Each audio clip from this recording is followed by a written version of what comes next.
And so we are party to it. The question is, what will Iran do? Will Iran now try to broaden the conflict to start targeting U.S. facilities, bases, assets, interests in the region and potentially out of the region? Will they try to do that? And if they do, then I'm sure there's a lot of contingency plans, as I mentioned, branches and sequels of the current plan as to how to best address dealing with that. But I have to think that within Tehran, within the Iranian people, once this information has been disseminated, once it's been absorbed, once the information is sort of metastasized, if you will, within the body politic of Iran, What up, Hungers? there's going to be some very deep What up, questions Chunka? about Jesus, the regime. Sir Dudley, Stump, And part of it Big will Red, be, Joe Discount, can Frank, they Naked, actually Sapback, Matt, perform as a government Auspice, to do Jack? that core function of protecting Iran guys and the ready Iranian for people? World War And IV? everything I see now says that the decision by the Iranian people, regardless of everything else, regardless of whatever they say publicly to any reporters on the streets or whatever, the reality What will up, be X? no, the government cannot protect Remy, the Iranian Lynn, people, Hong cannot Hong, protect the Swim. nation state of Iran. All right. So that's part of what comes out of this. Josh, you know it's real so I when think that's Austin going wears to a be collared shirt. something that we have to shit's watch going for, down for if sure. this starts to burble up This is into probably something, only like the maybe akin fifth to time ever I've had the, a collared shirt on the stream. momentous If even that changes many. we saw That's in funny. Russia, Blaine Gunter, good to in see you. the in World War One, where Red, did we literally skip there were World two War Russian III? revolutions. One was to No, that was last remove week. the Tsar, and then the other one Joker's was wild. to put the Hung, communists, hung. the Bolsheviks in charge. How we feeling, Hongers? Eventually led to the demise. How we of feeling the about family bombing of Iran? The Tsar and his family, I should say. And so we'll have to Jesus, see. you're going to need another 12-pack. And I just have to say, looking back, there's been many times where we said, "Oh, this could never happen." Chaka says, I'm moving tomorrow, so if the nukes US could just was not looking fly at, for a little bit, in that'd the be late cool. 80s, Come on. early 90s, we were Come on. looking at Eastern Europe. Number one rule of moving day is everything that can go wrong will, including nukes flying. This is your fault, Chanka. This whole thing is your fault.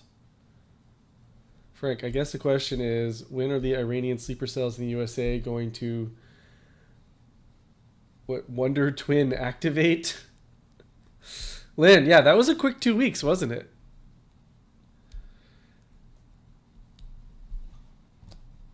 Stroman, it didn't send crypto low enough. What happened with crypto? Where's crypto? I haven't even checked the markets yet. What's going on? What are the futures looking like?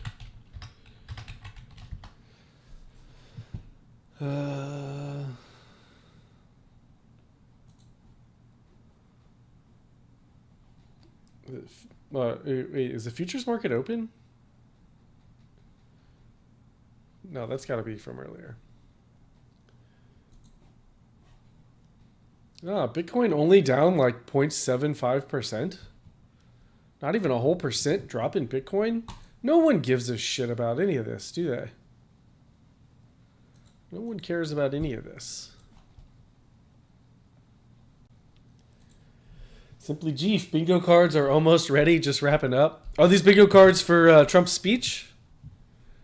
Awesome. Good job. Good job being on top of it, Chief. Power Jackson, you're deployed? Power Jackson, good to see you, buddy. Are you seriously deployed? Where you at? Did an Iranian nuke fly over your house where you're deployed? Del Brubaker, was it nukes or bunkers? It was bunkers, apparently. Let's see here. President Trump confirms to Fox News that 6 huge bunker busters and 30 Tomahawk missiles fired from submarines were used in the attacks on Iran.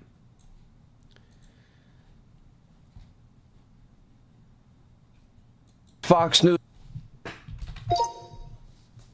News alert. I just spoke to the President of the United States. I have some new information and breaking details to share about tonight's what is historic air campaign. Now, tonight, Iran's nuclear ambitions, they are officially dead. It appears the United States just completely obliterated Iran's top secret Fordow nuclear facility with 6 huge bunker buster bombs. It was originally speculated that you would only need 2. Why does it sound like a firework? Like, man, hey, did you get your bunker busters for 4th of July? It turns out they used 5 to 6, dropped from America's stealth so the US B-2 got in the bombers, war? and that's not all. 2 other Yeah. major Iranian nuclear sites, Natanz and Esfahan, were wiped out with 30 Tomahawk missiles launched by American submarines some 400 miles away. Everyone is out of harm's way for now. That does not mean that American assets in the region are not at risk, and we are monitoring the Iranian response or potential response all throughout the night. Fox News alert. I just spoke. Fox News alert. Blaine Gunter, Hannity is so horny right now. I haven't seen Hannity that horny since the war in Iraq.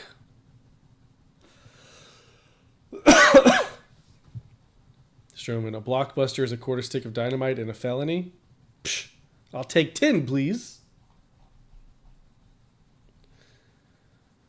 Jesus, I'm ordering anything that is close to bunker busters for 4th of July.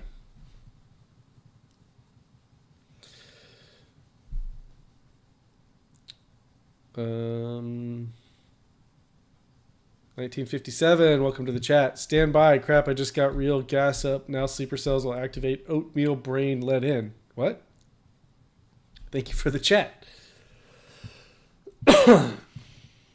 Jay Davis, it has been 2 weeks. It's always either been 2 weeks or will be 2 weeks at any point in time. You are always 2 weeks away from and 2 weeks after the thing that you're waiting for. Think about it. Don't think too hard about it, though. About 25 minutes away from when we expect the president to speak. I'm going to ask you a question that I've already asked you earlier today, but we have lots of new viewers now, and I think it's important. What are you going to be listening for once the president speaks to the nation? Again, about 25 minutes.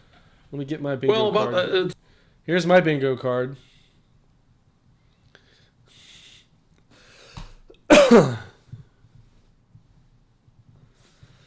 All right. Here's my bingo card for the speech.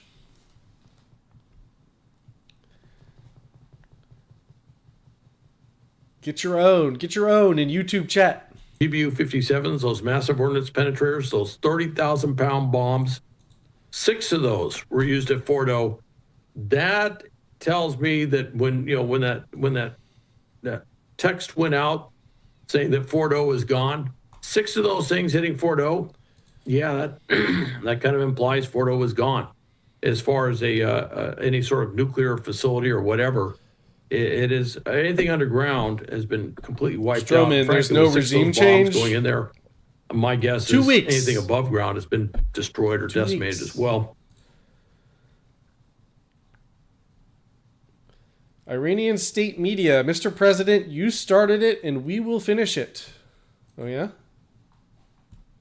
من هدف مشروع ایران هستند.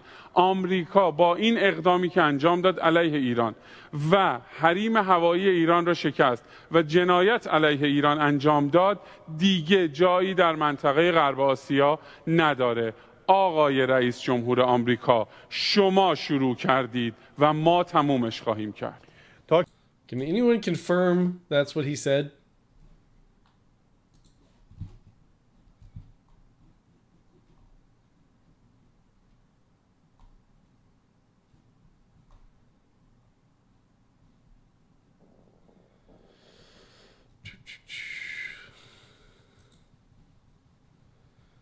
Fox News, Jennifer Griffin. more, according to the president. The other thing I can point out, Brett, is that this is an operation in the last 18 years since I've been at the Pentagon. I've never seen such operational security. There was nobody speaking about this, any of the preparations. There was a complete lockdown, I checked in every once in a while, of information for the last few days. I'm sitting here in the Pentagon right now. I can tell you the hallways are empty, and all of the information is coming right now out of the White House. That is a significant achievement because there were no leaks about the timing. Now, sometimes I think those who, a lot of the flight trackers, the open source intelligence flight trackers, that flight radar did indicate some of when the B-2s took off from Whiteman. But again, nobody really expected that it would take place this evening. If you looked at the moon schedule, you might have had a clue because it was a waning crescent and almost a new moon on the 25th. So it would have been very, very dark over Iran tonight, and you need that in order to bomb. That's the ideal condition for something like a B-2 that is, yes, itself stealth, but it still has to be escorted in case any Iran were to put up any planes or there were any opportunities to fire on those B-2s, which are such valuable and very, very special planes. Only the U.S. military has this kind of weaponry and this capability. No other country in the world could have carried off what occurred tonight at those 3 uranium enrichment sites in Iran.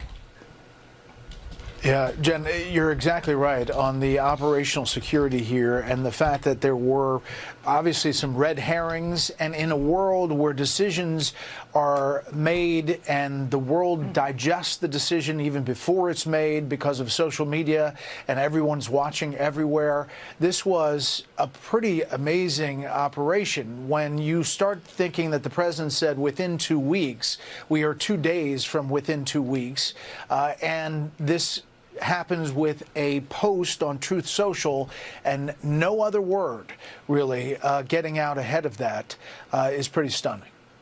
The other extraordinary... Stroman took off from white man. That's racist.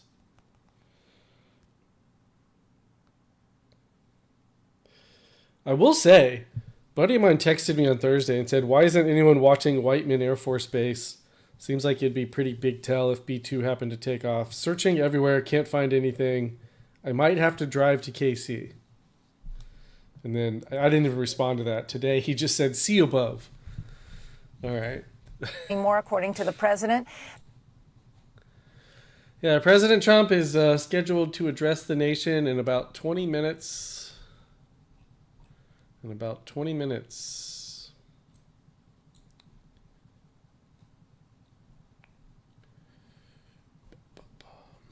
This gets removed. What happens to these organizations? So you'll have the different, dare I say, subject matter experts, maybe representing this was the first proxy all-female bombing stakeholders, if you will. I don't know how you want to put that. That would say, well, if I was, Jesus, it would be more racist if it would have this been is black what I would men. now be looking at. If I was Hamas, this is what I'd now be looking at. If I was the Houthis, I'd be looking at. And when you build the a zone will consensus never take and an anything understanding seriously. that comes out of this process, I love you all for that will it. guide your decisions going forward. But part of that would be that something like this could lead to the end of what some might call the influence of the Shiite crescent. And just for those who don't know, there are 2 dominant faith groups, if you will, within Islam. One is Sunni, and that's Saudi Arabia is kind of the lead for that. All right. And the other is Shiite, and Iran is the lead for that. Now, of the 2, the Sunnis far outnumber the Apparently, Shiites. the Iranian Iran, Ayatollah has the his Shiites DMs open on way X. outnumber the Sunnis. In Iraq, the Sunnis are actually the majority of the population, or the Shiites are the majority of the population. The Assad family was from the Alawites, which are Shiite. And then in Lebanon, Hezbollah really captures predominantly. Iranian officials are saying the nuclear sites are not damaged beyond repair. I'm sure they are saying that.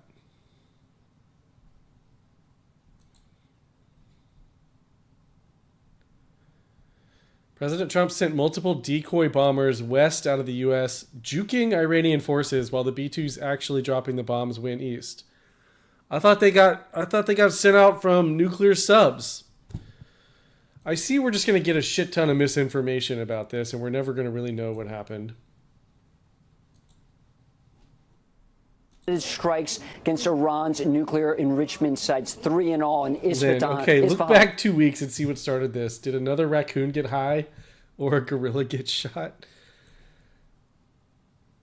From the White House after those unprecedented strikes against Iran's nuclear enrichment sites, 3 in all in Isfahan, Fordo, and Natanz. And you mentioned the 6 bunker-busting bombs, Sean, that the president told you about. That means 3 B-2 bombers were involved in the strikes tonight because each B-2 bomber can only carry 2 of those 15-ton bunker-busting bombs. So that means 3 B-2 bombers were involved. And as we heard from Jennifer's reporting, it's likely deception was involved. Everyone woke up this morning to chatter about these 6 B-2 bombers flying west. Yeah, the over bombers the dropped the Pacific, bunker busters. refueling Yeah, I over think Hawaii they have at to. about 11 p.m. I don't It's think clear nuclear now subs can that do those were bunker decoys, and that busters. another flight could be of wrong. B-2s flew east. Subshot the Likely missiles. 3 That of them. makes When sense. you said 6 bunker-busting bombs were dropped, those that flight that went east. Well, now went we to the see what the target response and is. annihilated Fordo's. We're hearing likely destroying. Iran doesn't really nuclear have the enrichment capabilities program. to As you respond in mentioned, any for major way. 11 Sure, years, President Trump they can hit has some made assets in clear the Middle East that with Iran suicide will not bombers have and a stuff like nuclear that. weapon. That was his red line, and tonight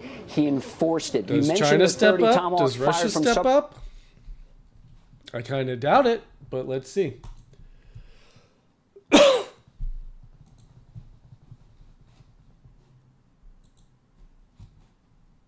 Team that eventually dominates, and I'm not saying it's going to be democracy or anything like that. I'm not going to, we love to say, oh, they'll come in, it'll be democracy and they'll be wonderful and they're going to copy the Constitution of the United States or something like that. I'm not going to believe that we're going to pull something like that off. But you could end up seeing a more pro-Western regime that comes into Carpenter, power. you're in Colorado Iran. Springs. If that happens, and this is my all uncle very lives much there, and he supposition, actually just came to Nashville then today. China I just picked him up at the airport. geostrategically is going to have to kind of reevaluate where it sits with some of its aspirations in a Looks variety like he of might have places got around out the just world, in not time. to mention the South China Sea and what they're doing. And then Russia has just lost one of its core allies. One of its support beams, sending things like ballistic missiles and drones up to Russia fat kid. in its war with Ukraine. Iran could have made And many so dirty they're going to have to bombs. reevaluate where Could they have. are geostrategically, and they Kinda would be in a doubt very it, but sure, difficult anything's situation. possible. Albeit with one thing I should mention. Thank you for the super chat. That, Cheers. with Cheers, this good war, hunger.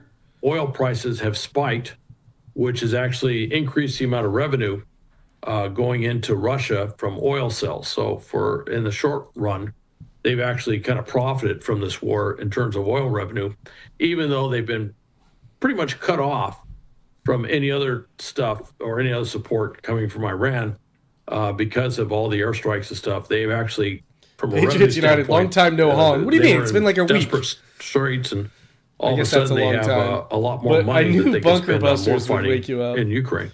Yeah. I don't This get out is, of bed what for we heard from anything President less than a Trump bunker on buster social these media days, right all right? after it happened. Anything This, less in than fact, that, was the don't announcement even bother me. about the strike itself. We expect the president to speak on camera from the White House, top of the hour in 14 minutes. He says, "We have completed our very successful attack on the 3 nuclear sites in Iran, including Fordo, Natanz, and Esfahan. All planes are now outside of Iran airspace. A full payload of bombs was dropped on the primary site, Fordo. We've now since learned that it was 6 B-2 bombers, 3 B-2s that dropped 6 bunker busters on Fordo. Trump says all planes are safely on their way home. The president says congratulations to our what's a great few American bunker warriors. bombs between friends? There is not another military in the world that could have done this, he says. Now is the time for peace. Banana says Thank Iran you will for hold your its attention limp to this dick and do matter, nothing. he The says. bluster is for domestic consumption. Yeah. I gotta focus in on the second to last sentence Bill, there. Pikes It's in Peak all and Cheyenne caps. Mountain are literally Now right is the outside your time window. for peace. That's cool. Trump says. I've been there. Does peace seem like the type of response Beautiful view Iran you might have. have after something like this, Hal? I find that interesting. The all caps thing. I don't want to get into textology that much. It's like, what is it, all caps or whatever? And but President Trump, let's just say he's been known to send texts. All right, I think it's a way of communication he's very comfortable with. Jeef, so apparently the B-2 bombers dropped the bunker busters, but there were also missiles that were shot from submarines. That was here. President Trump confirms to Fox News that 6 huge bunker busters and 30 Tomahawk missiles fired from submarines were used in the attacks. Let's listen to this one more time and see if it's clarifying. Fox News alert. I just spoke to the President of the United States. I have some new information and breaking details to share about tonight's what is historic air campaign. Now, tonight, Iran's nuclear ambitions, they are officially dead. It appears the United States just completely obliterated Iran's top secret Fordow nuclear facility with 6 huge bunker buster bombs. It was originally speculated that you would only need 2. It turns out they used 5 to 6 dropped from America's stealth B-2 bombers. And that's not all. 2 other major Iranian nuclear sites, Natanz and Esfahan, were wiped out with 30 Tomahawk missiles launched by American submarines some 400 miles away. Everyone is out of harm's way for now. That does not mean that American assets in the region are not at risk, and we are monitoring the Iranian response or potential response all throughout the night. Lynn, so am I understanding right that the world found out about this through a Trump truth post? Correct. As far as I understand as well, that is correct.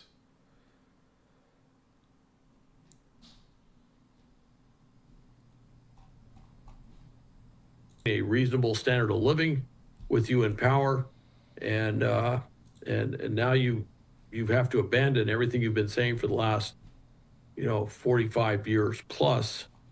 So what shouldn't exactly we be watching you? MSNBC or CNN? So that's going to be difficult, but that's exactly what it is. It's not just an agreement. They're going to have to come to what would essentially be a peace agreement, which is probably bitching about something. The press secretary telling me she wasn't going to get into the president's rationale, but that he did believe there was a substantial chance. What changed is one of many big questions here tonight. What did the president see that made him believe that there was absolutely no more hope of that? So much so that he was going to take action and do something that he, long promised he wouldn't do. But I think just as much as the president has long said that he, was not going, that he was hoping for negotiations, even longer he has promised that Iran simply cannot have a nuclear weapon. One of the things looking forward that is important to keep in mind, and as you were just discussing, how long of a solution is this? Because to truly at the top of the hour, prevent Iran from having a nuclear weapon, you are likely going to need this kind of a deal. Presumably, whatever capabilities have been now destroyed, they could once again get back to this position, whether it's several years down the line. So how long of a solution, how lasting a solution is this? But I think it will be interesting. Certainly, we will be listening closely to the president coming up here shortly as to what led him to finally put the country, to put himself in a position that he said he wouldn't be in. What changed his mind to make him decide to drag America even further into this conflict? We know he was facing tremendous pressure from Israeli Prime Minister Benjamin Netanyahu. I'm told they have talked this evening after the strikes. Obviously, the U.S. gave Israel a heads up as well. We know ahead of these strikes, so signs that they've been working closely and have been closely coordinated on all of this. But the president, we know it also weighed heavily on him, the deep divisions in his own party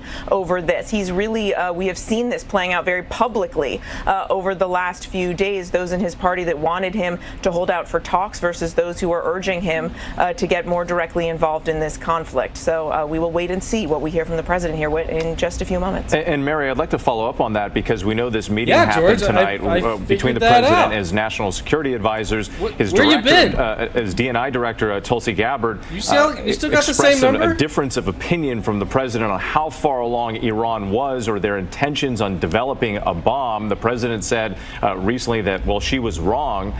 So that just like highlighting some of the divide, or at least the difference of opinions there. Do we know who is in the room? Was Gabbard in the room there as part of this discussion tonight?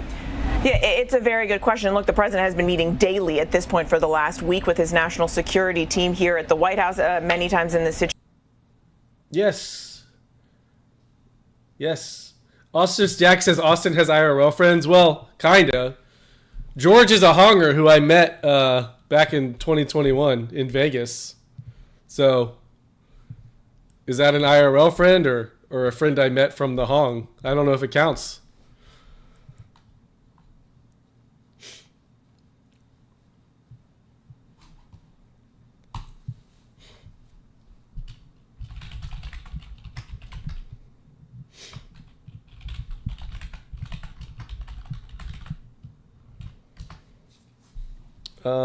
Yeah, here's my bingo card for the Trump speech, guys. You can get your own. Chief is putting links in the chat.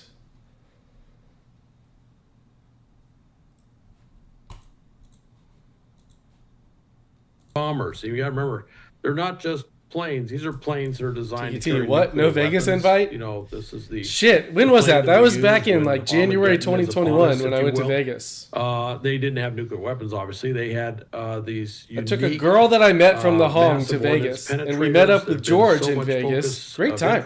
These Good times. PBU-57 We should do that again. That burrow deep within the earth to destroy these underground. Designed with places like Fordo, actually with Fordo, and some other places in mind. And it's this unique capability. Israelis don't have it. Nobody else has it anywhere in the world. Only we do.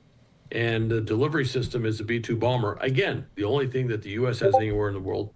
And we brought all of this to basically eliminate the ability of Iran to make a nuclear weapon. Now, that's pretty darn historic because Iran has been playing with trying to build a nuclear weapon for a very long time and for decades. And we have now kinetically taken that off. So that's very historic. It's also historic in that it's also opened up the possibility that the U.S. could get pulled into a war with Iran. That's historic. Some would say ominous. George, I think you lost more than 10K on relay. But it was a calculated risk that we assumed. We don't have to talk about what it. We did. And I think depending on what happens in Iran, depending on what happens with the regime there, the longevity of the regime there, historians may come back and look at this as a big turning point in terms of Iranian history. And by the way, if Iran ceases to be this nemesis in the region, ceases to be this fomenter of terrorism for not just in the Middle East, but terrorism all over the world, but particularly in the Middle East. This, this Matt, you'll always be my buddy too. These, extremist Shiite militia groups, Hezbollah, Hamas, was behind the perpetrator. George, did you email me? I don't think it came through. Behind the October 7th attack being able to take place. If this is and of course, not to mention the Houthis, basically stopping shipping in one of the globe's most important sea lanes. Dress the Nation coming up at 10 o'clock. Jockin. Our David Muir is going to be part of our continuing coverage here. Once again, the president calling it a tremendous success, these attacks that have taken place across Iran, multiple sites, nuclear sites, U.S. aircraft, including stealth B-2 bombers that were all part of this. The skies so far tonight have been quiet over Tel Aviv and Israel, as many are expecting a retaliatory response. Again, our coverage with the words from the president coming up right here on ABC News after this. The news never stops. We are here in Israel, a nation at war. We heard what appeared to be gunfire. The former president rushed off the stage. Patriots, are there streamers in Iran? I don't think so. Florida. It's moving really fast, screaming across the state. And that's why ABC News Live never stops. Taking you to the center of the story. As news breaks live. We hear the small arms fire around us. We're right on the border between Ukraine and Russia. ABC News Live is there for you at the start of your day all morning live. ABC News Live, right there, as events unfold across the day. ABC News Live, breaking down the day's top stories. The Menendez brothers resentenced to 50 years to life. ABC News Live Prime going there, wherever the story is. Are you going to build it back up?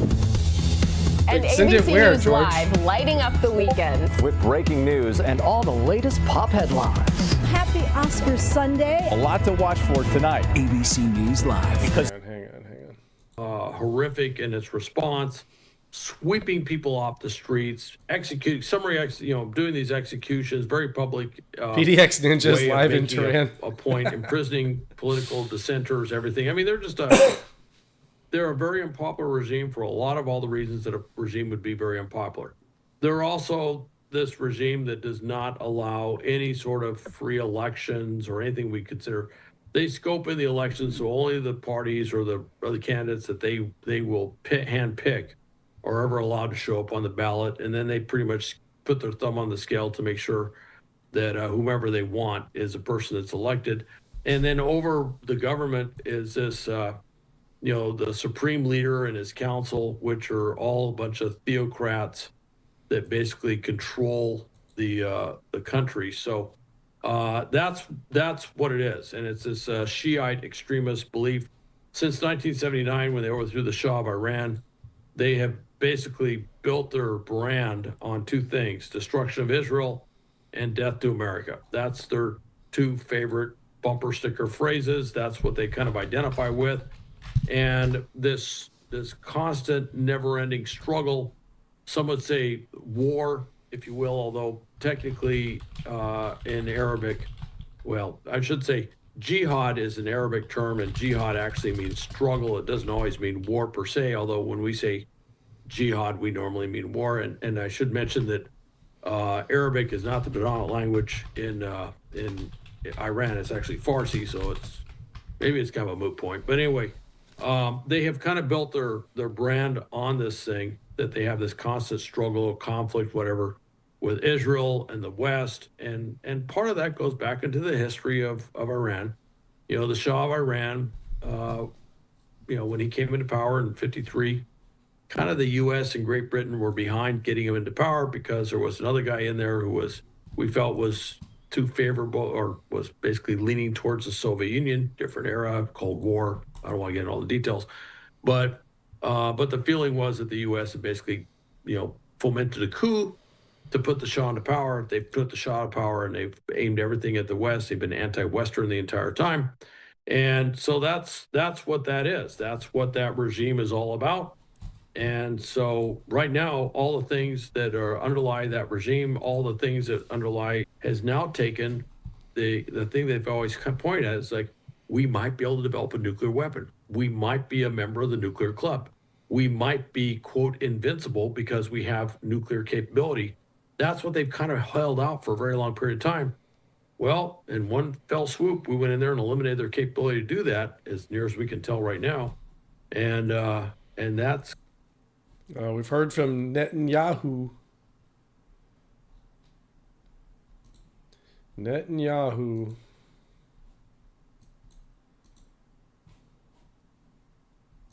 Congratulations, President Trump.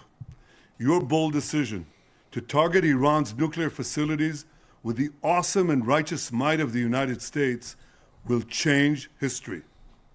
In Operation Rising Lion, Israel has done truly amazing things. But in tonight's action against Iran's nuclear facilities, America has been truly unsurpassed. It has done what no other country on earth could do. History will record that President Trump acted to deny the world's most dangerous regime the world's most dangerous weapons. His leadership today has created a pivot of history that can help lead the Middle East and beyond to a future of prosperity and peace. President Trump and I often say, peace through strength. First comes strength, then comes peace. And tonight, President Trump and the United States enterprise. Our objective was the destruction of Iran. Sorry, we missed the beginning of Trump. I rewound it. We're good. We're good. Thank you very much. A short time ago, the U.S. military carried out massive precision strikes on the 3 key nuclear facilities in the Iranian regime: Fordow, Natanz, and Esfahan. Everybody heard those names for years as they built this horribly destructive enterprise. Our objective was the destruction of Iran's nuclear enrichment capacity and a stop to the nuclear threat posed by the world's #1 state sponsor of terror. Tonight, I can report to the world that the strikes were a spectacular military success. Iran's key nuclear enrichment facilities have been completely and totally obliterated. Iran, the bully of the Middle East, must now make peace. If they do not, future attacks will be far greater and a lot easier. For 40 years, Iran has been saying death to America, death to Israel. They have been killing our people, blowing off their arms, blowing off their legs with roadside bombs. That was their specialty. We lost over 1,000 people, and hundreds of thousands throughout the Middle East and around the world have died as a direct result of their hate. In particular, so many were killed by their general, Qasem Soleimani. I decided a long time ago that I would not let this happen. It will not continue. I want to thank and congratulate Prime Minister Bibi Netanyahu. We worked as a team like perhaps no team has ever worked before. And we've gone a long way to erasing this horrible threat to Israel. I want to thank the Israeli military for the wonderful job they've done. And most importantly, I want to congratulate the great American patriots who flew those magnificent machines tonight, and all of the United States military on an operation the likes of which the world has not seen in many, many decades. Hopefully, we will no longer need their services in this capacity. I hope that's so. I also want to congratulate the chairman of the Joint Chiefs of Staff, General Dan Raisin Kane, spectacular general, and all of the brilliant military minds involved in this attack. With all of that being said, this cannot continue. There will be either peace or there will be tragedy for Iran far greater than we have witnessed over the last 8 days. Remember, there are many targets left. Tonight's was the most difficult of them all, by far, and perhaps the most lethal.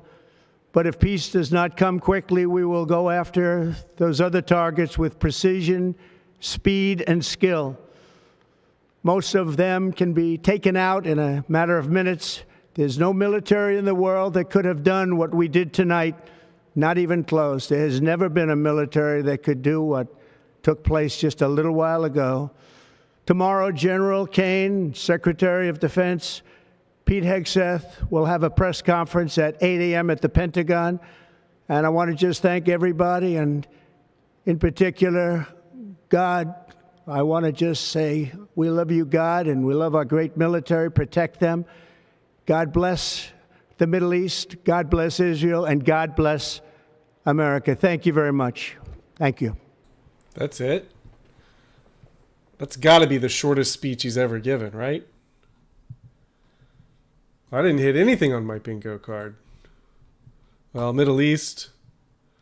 He kind of said peace through strength, kind of, right?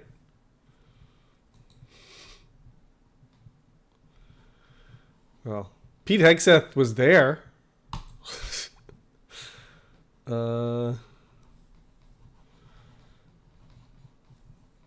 nobody won bingo. Jeef spent more time making the bingo cards than the speech lasted. Experts, analysts to help us make sense of this particular moment in time in American history, in the history, the makeup and the shape, the dynamic of the Middle East. June the 21st, 2025 will be a day that is remembered as a huge, huge moment for what happens going forward to the dynamic Tomorrow, of the 8 Middle a.m. East. press conference? And we'll just have to wait and Hungers see. aren't awake A lot at of 8 you are a.m. probably asking Eastern? yourself, now what? I think that's a safe question, an apt question to be asking. And the sun coming up now over the skies of Jerusalem. We also know that President Trump and Israeli Prime Minister Benjamin Netanyahu were on the phone. The United States gave the Israelis a heads up that they were going to do this, and you can see there. In the meantime, speaking of the Israeli leader, we also got on social media a message from Prime Minister Benjamin Netanyahu as well, thanking the Trump administration. I already played that for you guys. AOC says the president's disastrous decision to bomb Iran without authorization is a grave violation of the Constitution and congressional war powers. He has impulsively risked launching a war that may ensnare us for generations. It is absolutely and clearly grounds for impeachment. Okay, AOC. Okay. Impeach him then. Good luck. Chief says, I got 7 hits, so someone could have possibly gotten bingo. Did anyone get bingo? Did anyone get bingo? Did I get bingo? He definitely said Iran. What else did I get on here? Did he say terrorism? I don't think so. I mean, we could listen to the speech again to confirm. It wasn't that long.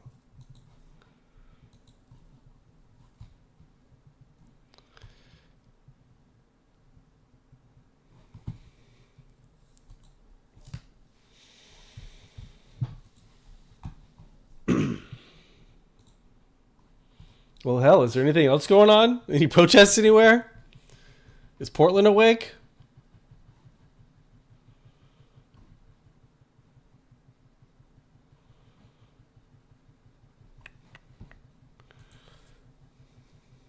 Let's listen again.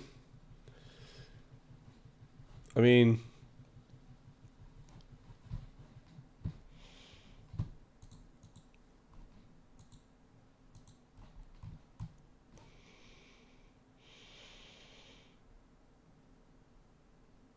it's less than 5 minutes long. We can listen again.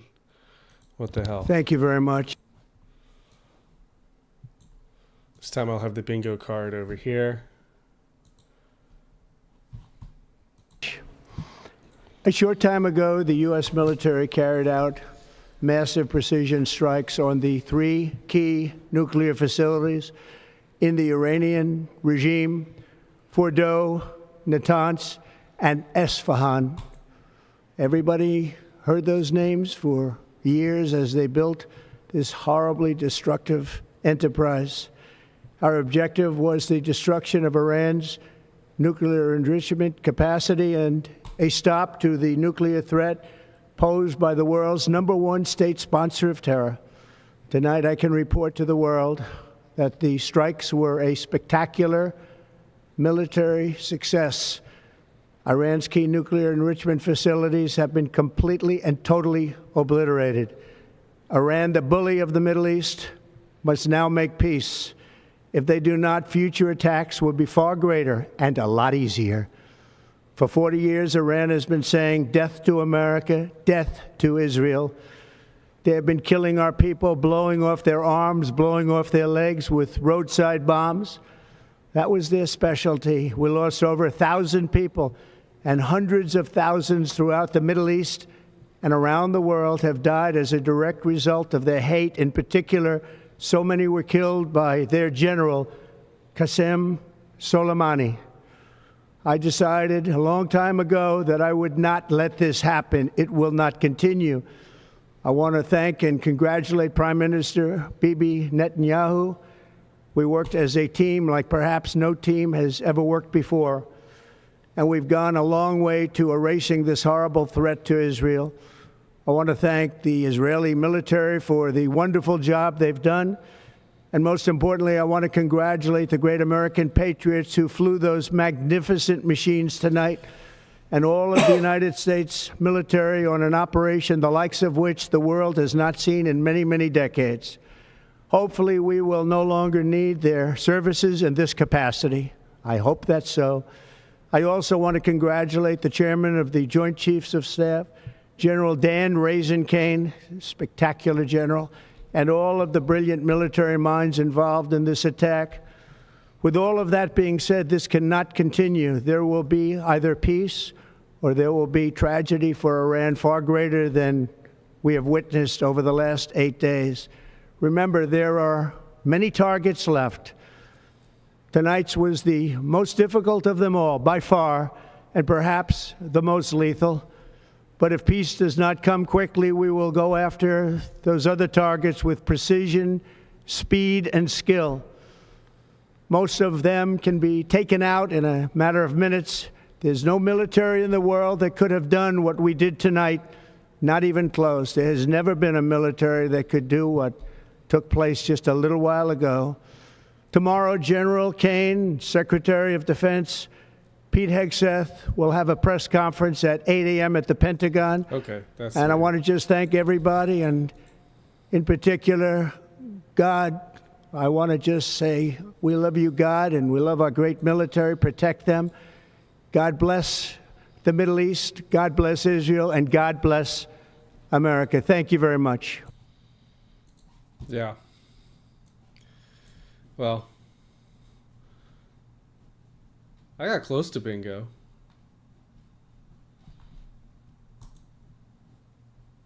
Oops. I didn't mean to close that.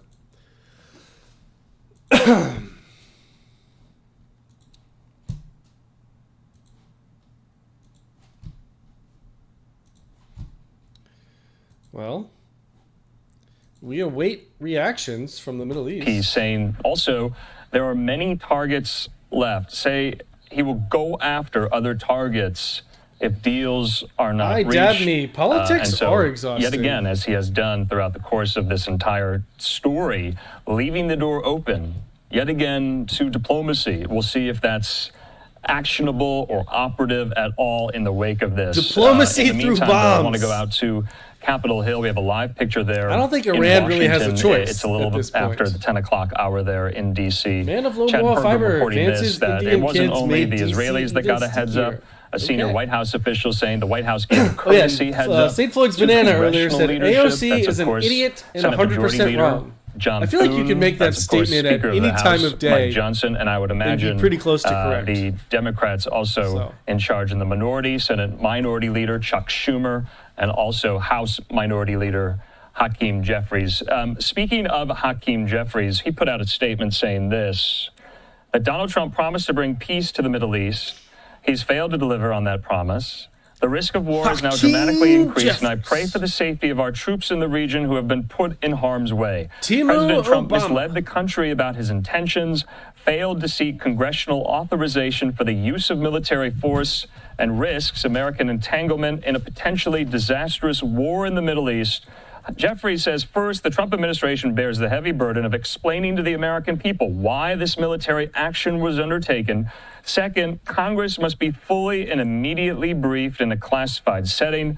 Third, Donald Trump shoulders complete and total responsibility for any adverse consequences. Brock says, I'm never going to vote for Trump from again. His unilateral military action here. In the meantime, back out live there to the U.S. Capitol. Did you see also, Zoran some other news made Donnie's in campaign that ad where AOC very, very short does statement the by the president. and explicitly endorses him for mayor of NYC. I saw like a post talking about it, but I didn't actually see the actual ad. Let's see here. Breaking. Yemen ready to attack all American ships and warships in the Red Sea. Oh. Okay. صادر عن القوات المسلحة اليمنية بسم الله الرحمن الرحيم قالت. Does anyone speak jibber jabber? Can anyone confirm? تعالى وقاتلوا المشركين كافة كما يقاتلونكم كافة واعلموا أن الله مع المتقين صدق الله العظيم تأكيدا لموقف اليمن المبدئي والثابت في رفض العدوان الصهيوني على إخواننا في غزة ولبنان وسوريا وأي بلد عربي أو إسلامي يتعرض للعدوان الصهيوني كما جاء في بيانات سابقة إن المعركة مع العدو الإسرائيلي المرتدي على إيران مع ما يرتكبه قبل ذلك من إجرام ضد الشعب الفلسطيني وإبادة جماعية. Brock, why does he have physics equations on his podium? واعتداءات مستمرة على الشعبين اللبناني والسوري. I think he's asking for money. على اليمن ثم اتجه لعدوان شامل ضد الجمهورية الإسلامية. Right? Yeah, this is just an auction. This is just an auction in Yemen. إيران تحت عنوان تغيير وجه الشرق الأوسط وأن العدو الإسرائيلي يسعى إلى السيطرة التامة على المنطقة وتنفيذ المخطط الصهيوني بدعم أمريكي مفتوح وشراكة أمريكية ويحاول إزاحة الجمهورية الإسلامية في إيران لأنه يعتبر Hey, I heard Iran. I understood a word. العائق الأكبر في طريق إنجاز مخططه ولذلك فأي هجوم وعدوان أمريكي مساند للعدو الإسرائيلي ضد إيران في إطار الهدف نفسه الرامي لتمكين العدو الإسرائيلي من السيطرة على المنطقة كلها، وهذا ما لا يمكن السكوت عنه لأنه يعني مصادرة حرية واستقلال وكرامة أمتنا واستعبادها وإذلالها ومسخ هويتها أوطانها ونهب ثرواتها وتثبيت معادلة الاستباحة للدم والعرض والأرض والمقدسات. ولذلك فالمعركة هي معركة الأمة بكلها، والنجاة للأمة والعزة والنصر في التحرك في الجهاد في سبيل الله تعالى كما قال تعالى وقال. You guys are wanting me to like put it in ChatGPT or get some sort of translation. I don't know. According to X alerts, they're saying they're ready to attack American ships and warships in the Red Sea. If you believe X alerts on X. في سبيل الله واعلموا is that room filled with laughing gas? وقال تعالى يا أيها الذين آمنوا.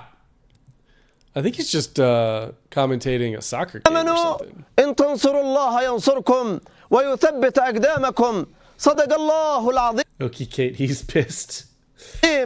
وبناء عليه فإنه في حال تورط الأمريكي في الهجوم والعدوان على إيران.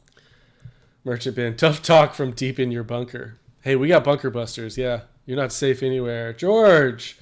Well, they said they had sleeper cells here already. I mean, it wouldn't be surprising. How many people did the Biden administration let across the border unchecked? How many millions? We have no clue who's here. None. Will Carpenter, this is Farsi? Farsi for Hong Hong Hong? I actually have a friend that speaks Farsi.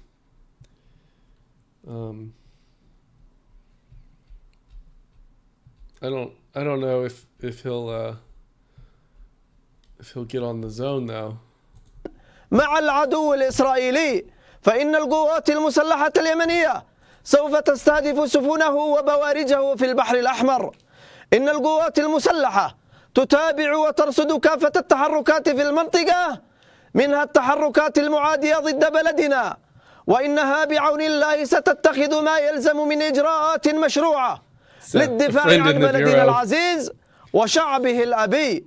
إن اليمن العزيز بشعبه العظيم وقيادته المؤمنة وجيشه المجاهد سيقف إلى جانب أي بلد عربي أو إسلامي يتعرض للعدوان الصهيوني أو يقرر مواجهة هذا. Yeah, I don't think this is Farsi, but it could be. Paco says this is Arabic. العدوان دفاعا عن نفسه. Yeah, I think Farsi like sounds prettier than this, if that makes sense. أو دعما وإسنادا للمجاهدين في المقاومة الفلسطينية. لن نتخلص. Loop this and then call a scammer. عن إخواننا في قطاع غزة، ولن نسمح لهذا الكيان المجرم المدعوم أمريكيا من تنفيذ مخططاته في المنطقة. والله حسبنا ونعم. All right, I'm sorry we listened to 3.5 minutes of that, but it was really funny. Because it's not just rhetoric. Okay. You know, you fail to do it, there will be consequences. And I think that at this point, with President Trump saying what he just said, the consequences side of that is absolutely unambiguously clear to Iran. What will happen going forward? I see. You know, Hal, all week I've been asking you the question and posing it this. You know, Trump did say there are many targets left without our help. And so maybe our viewers are wondering, you know, what did Israel do to assist? Or was this completely unilateral on the United States' part here? Because I was under the impression that if we were going to do this, which we did, that Israel would be involved in some capacity, maybe with intelligence sharing, maybe with actual kinetic assistance here. So I think that's a really interesting question. And I have to get this on with you as well. The misdirection, the diversion, to me, has been so impressive to the point, remember, there was a lot of talk today about this kind of fleet of B-2 bombers, it was reported, flying towards Guam, west. And then you have to think, well, why would they be flying west? Jennifer Griffin reporting this. The mission followed reports, of course, of 6 B-2s taking off from Whiteman Air Force Base in Missouri around midnight last night. While initial chatter suggested the aircraft were headed west toward Guam, Jennifer Griffin noted the true flight path was likely east, directly toward Iran, in what appears to have been a calculated deception. How much did that throw Iran off guard? Well, I will say this. The art of war is deception, and misdirection. And this was very well done.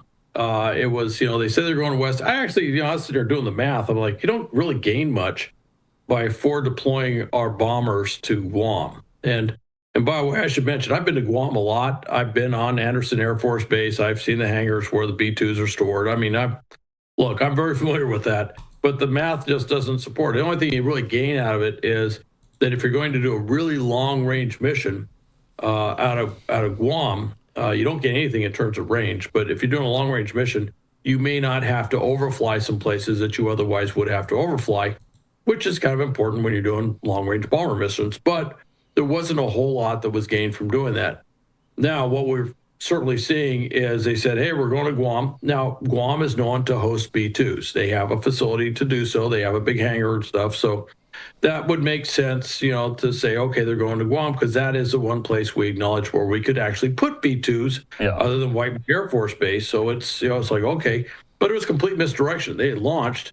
They can't really cover up the fact they've launched. I mean, literally you could sit outside the base and watch them launch. So you can't really cover that part up, operationally speaking. But where they're going, once they get in the air, once they get at altitude, they're stealth bombers. You can't see them at night. They can change course and go another direction, which obviously they did. And so this was all part of, operational, tactical deception. The other thing, too, which you and I have talked about quite a bit, was the language that was being used. Within 2 weeks. That's what the president... Is this real?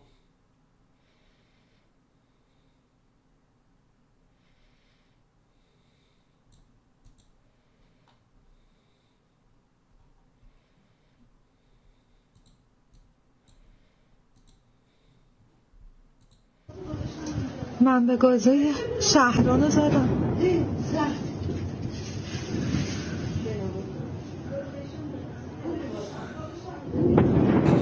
Is this real, chat, or is this old?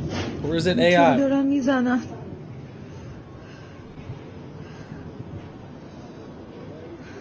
ما چه گناهی کردیم تن بدنمون باید بلرزه؟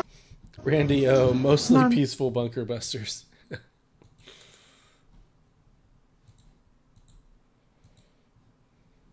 Joe Hammer says Syria. Yeah, I've seen a bunch of Syria footage being floated around as if it was footage from this. Patriots United saw that yesterday, and other streamers are posting it from Yemen. Jay Davis, it's the age of lies. Believe what you want. Yeah, I don't believe any of this is real footage. I mean, it's real footage. It's just not real footage of the bombings that just happened.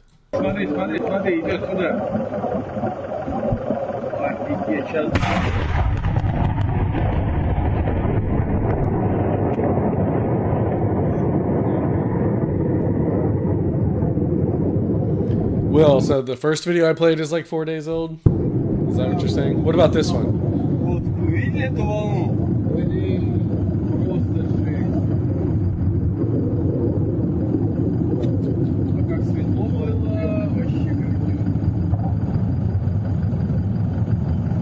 Layman Talks. Choose your own story 2025. And it could be AAA video game too.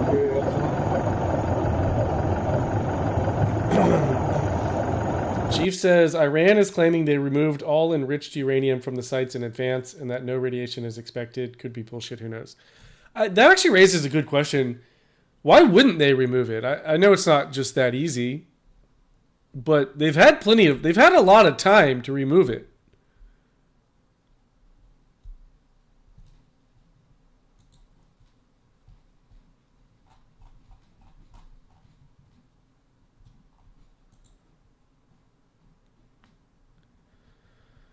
White House released photos from the Situation Room as the strikes in Iran were unfolding.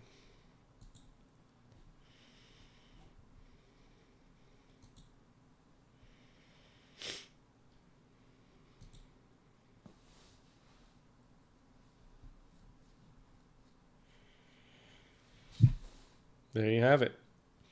Little Marco. Trump in his hat. Do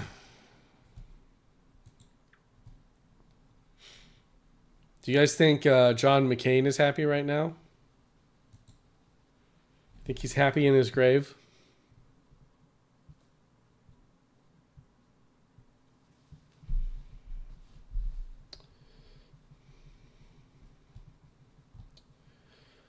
Zroot, do you think those were the only facilities they had to enrich and process it? And if so, how long would it take them to get another facility up and running? 1 year, 2 years, 5 years?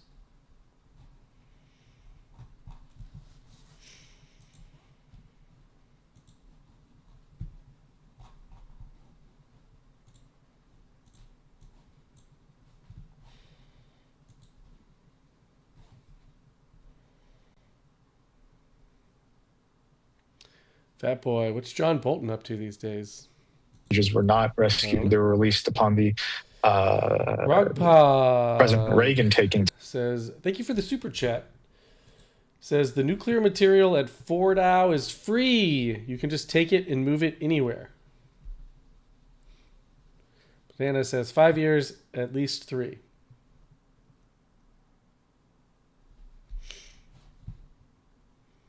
Know that. Will we have, people? Layman talks, if they hire China, 2 weeks, but it'll last 1. If they hire Amish guys, 2 hours. They'll build that shit quick. Or is it too early to know? Well, right now I'd say it's too early to know. The Iranians themselves are saying that the fissile material was moved out of the facilities prior to the strikes, or much earlier than the strikes they were claiming.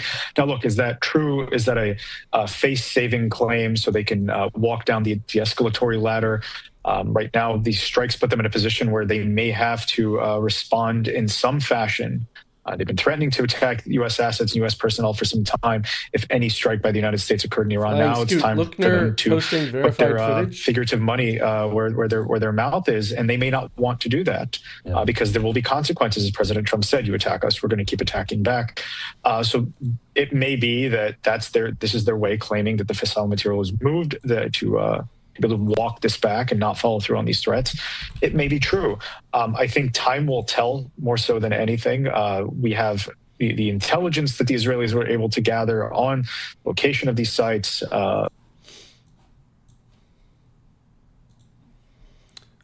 blocked by Lookner. I can still see his shit though. This is the first verified video of U.S. strikes on 3 nuclear facilities in Iran tonight.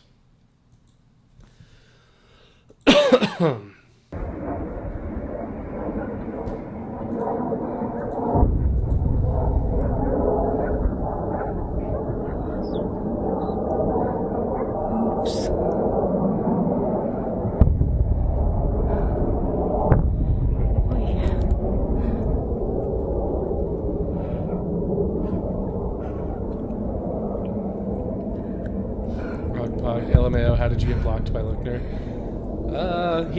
I'm starting to think he doesn't like me. I'm banned from all his chat rooms. He's blocked me on X.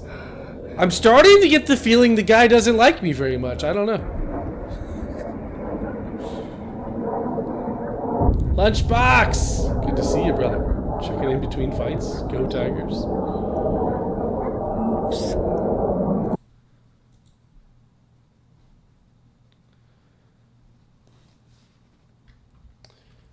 Flying Scoot, I will put the link in the chat here.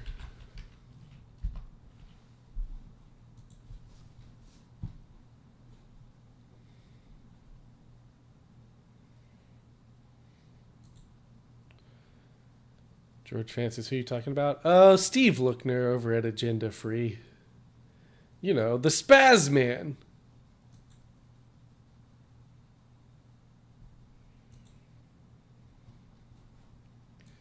All right.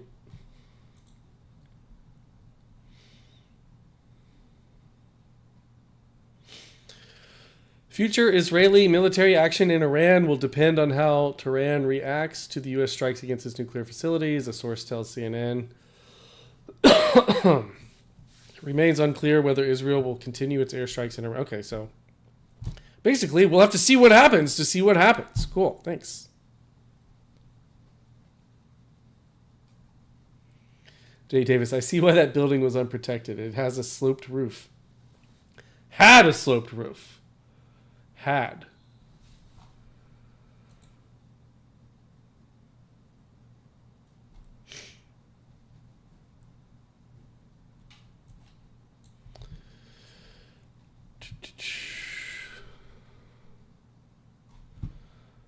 All right, Hoggers, I'll put this same poll up in the chat. Do you agree with President Trump's decision to strike Iran's nuclear facilities? Yes? No? Unsure?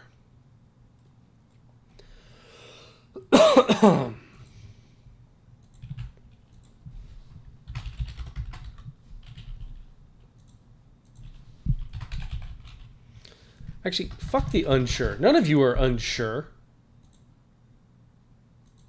Yes or no? Fuck this unsure shit. Hungers ain't never unsure. And then he went up and said similar to what he said today. Jay Davis, no don't care option. I should have put a don't care option.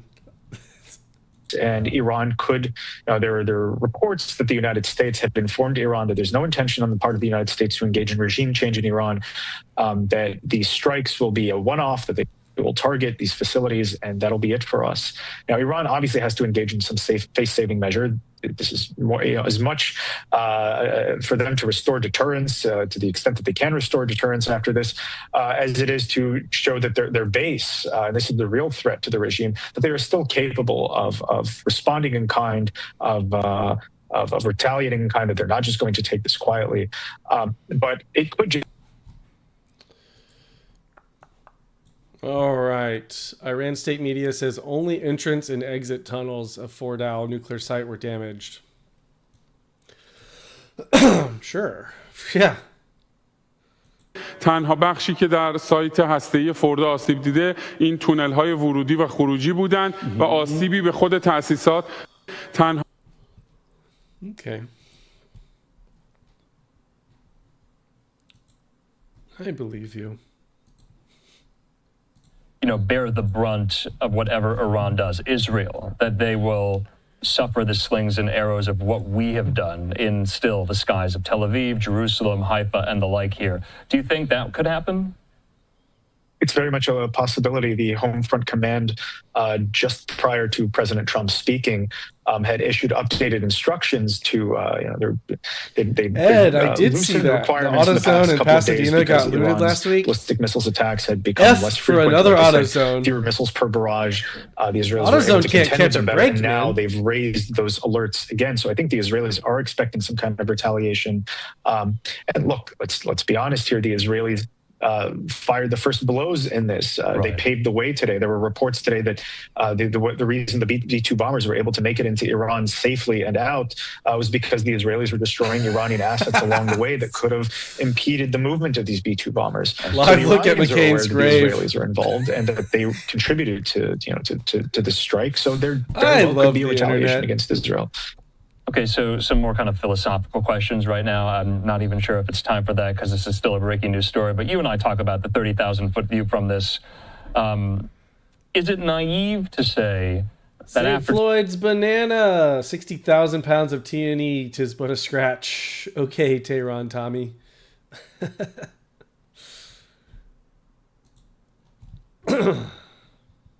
Your program here, or not? I mean, clearly, President Trump says their program's no more. After tonight, the Ayatollah is still alive, still in charge. So is the regime change question right now not the question we should be asking, or premature? Because you have to separate the two. Who's in charge of Iran and their nuclear program? Look, I think it may be too soon to tell. What the Iranians are saying is that you can destroy these facilities, you can destroy the centrifuges, but you can't destroy the know-how. What the Israelis are proving is that they can destroy the know-how. They've been engaged in an assassination campaign against Iran's top nuclear scientists. So if this regime survives and if this regime is able to rebuild and have a pathway to rebuilding, which as things stand, right, they haven't activated their proxies haven't been destroyed, the regime still has an ability to walk this back in a way that it survives. Their ideology hasn't changed. Their tactics may change, where their emphasis may change. But their ideology will not change, and that ideology remains this antipathy towards the West, this desire to challenge Western civilization, and at its forefront, the United States. Does that mean that they'll go back to rebuilding a nuclear weapons program immediately? Again, I think if enough Iranian nuclear scientists have been killed, that won't be as easy as just let's rebuild the buildings and restart the centrifuges. So it'll have to take, again, redeveloping the know-how, and that could take a long period of time. I do think that the only way this ends, the only way that Iran's threat to the region, both conventional and from weapons of mass destruction, ends is with a change of this regime. Okay. It doesn't seem on the table now, but that does not mean that the nuclear weapons program will return in the immediate term, even if this regime survives. Because some of the critics of this action tonight are saying and have said along the last week that they'll just restart it eventually. It's only a matter of time. They can regroup. So we'll just have to your point, wait and see. Let's talk about on the ground in Iran. We're anticipating, we're waiting to see if we see it. Any images or videos of the strikes themselves or the aftermath. So for our viewers who are keenly aware of that, we're looking for it. Haven't found it just yet. Were there people, everyday Iranians, who go to work at these sites each and every day? Were they there during the strikes, or were they evacuated? Because something else that I've been discussing with experts like yourself, bombing with 6 bunker busters, those are 30,000-pound bombs each, nuclear sites, that dredges up a lot of radioactive material in the air, in the ground. I mean, here's the thing, guys. What's done now is done. We've bombed Iran. We've bombed their nuclear facilities, and now we see what happens next. We can't undo that now. We've done it. It's happened. It's probably been in the works for a very long time, and it finally happened. Now, what's the reaction? We wait and see. Regroup. Loam, click undo. Trump just posted on Truth. I guess I should have Truth Social up.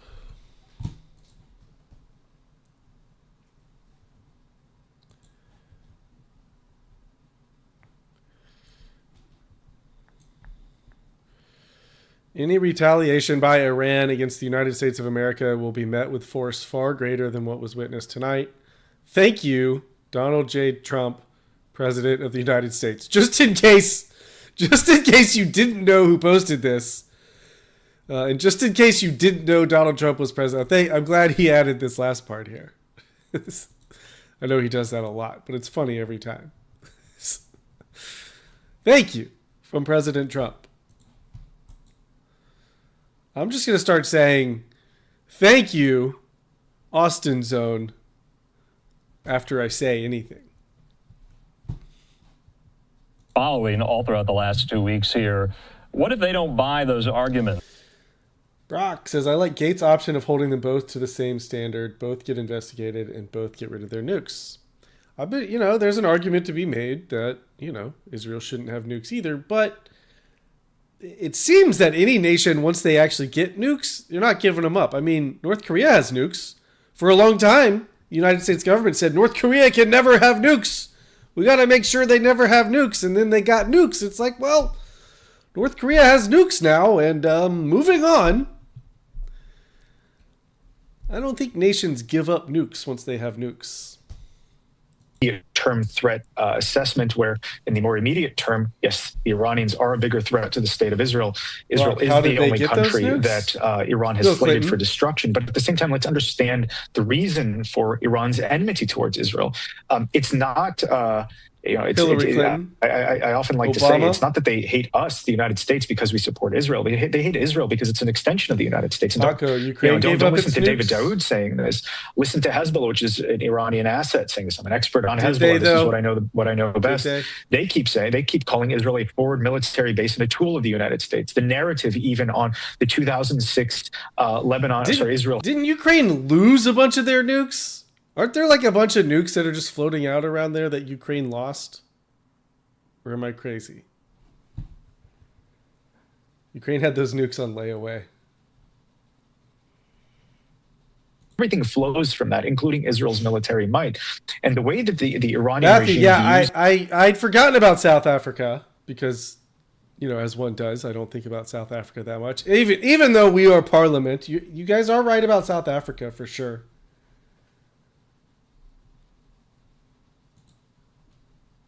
Threatening us directly now. Okay.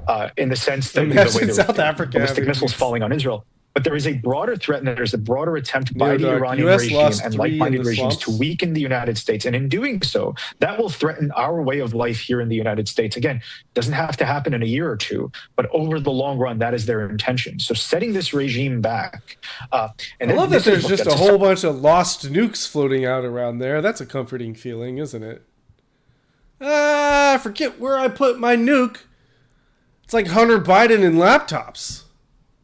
Threat, both to its surroundings and in the broader sense to the United States and its interests. David, lastly, though, what about the Iranian people? There's been this, some would call a kind of logical fallacy and maybe naivete going on that in the wake of all of this, there would be this kind of organic, coming up of the Iranian people that they would, pursue their self-determination now that, Israel has somewhat liberated them from the jackboot of the theocratic mullahs here. You haven't seen that.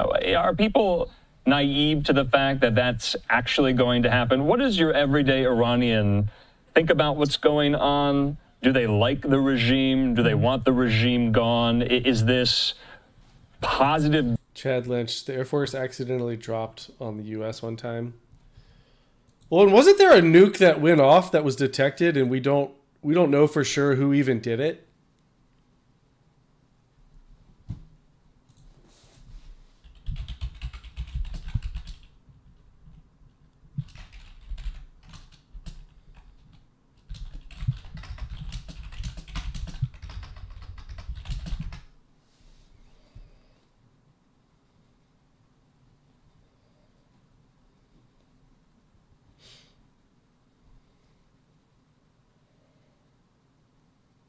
That was no nuke. That was Nick. On social media. Johnny says, Trump spoke, but it was for like 4 minutes. We've also seen demonstrations. It was the quickest speech he's ever given on behalf of the regime. So it's a very complicated image. What we have not seen, however, Charlie Kelly, this military operation is still. What I'm thinking of? We're still in the middle of this, so it's not done yet. So maybe it is too soon to speak. Maybe I am speaking prematurely. But what we have not seen now, what we can say for certain, is tens of thousands or hundreds of thousands of Iranians go out into the street, take this opportunity to go out into the street and finish off what's left of the regime. Is that because, again, that's what I was thinking about. The Vela incident refers to an unidentified double flash of light detected by a U.S. Vela hotel satellite on September 22nd, 1979, near the Prince Edward Islands in the Indian Ocean. The flash was characteristic of a nuclear explosion, but the cause of the signal remains a mystery, with no definitive evidence proving a nuclear test took place.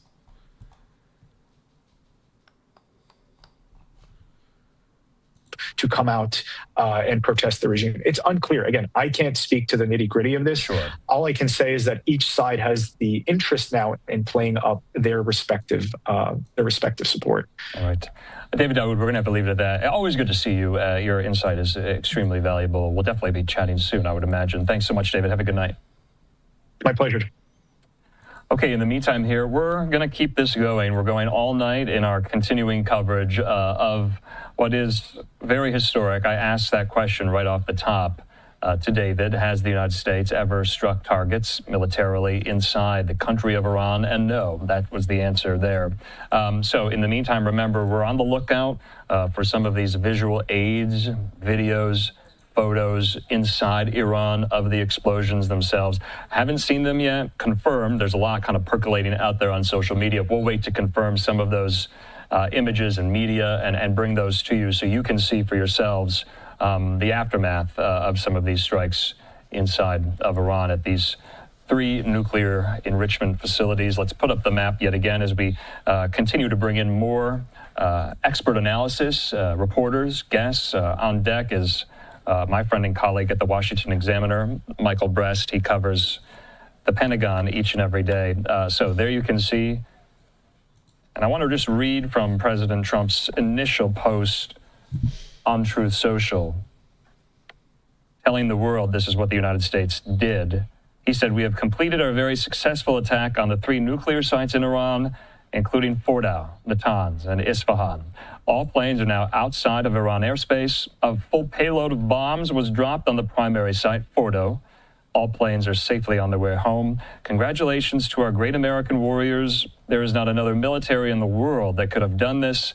Now is the time for peace.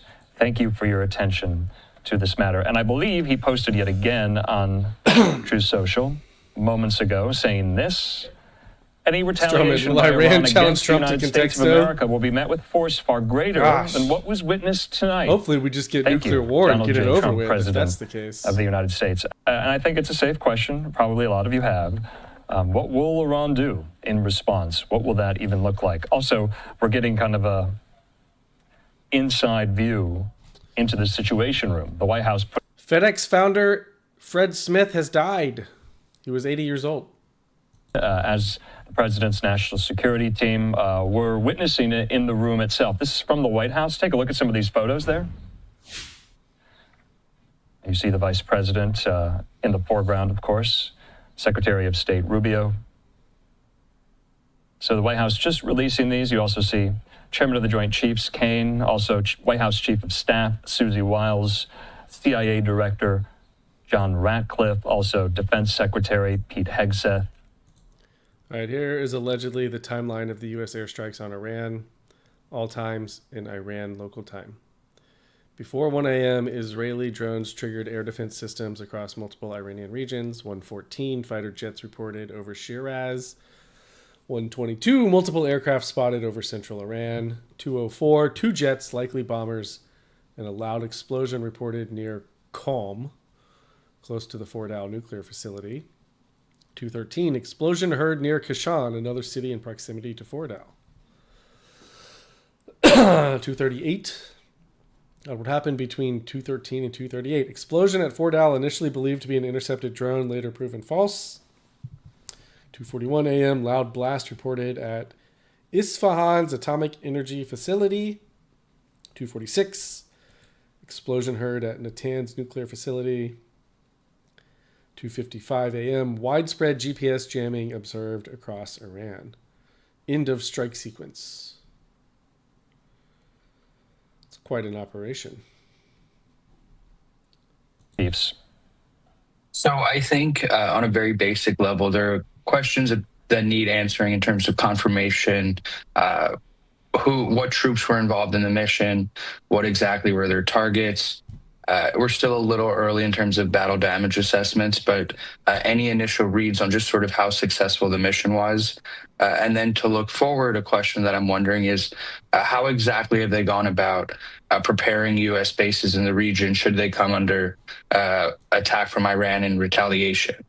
And so I think when we look ahead, that has to be one of the major sort of viewpoints that we have to look at and sort of see exactly how this plays out. A lot of it will be sort of determined based on Iran's response at this point. So, Mike, I have to ask, let's kind of walk our viewers back.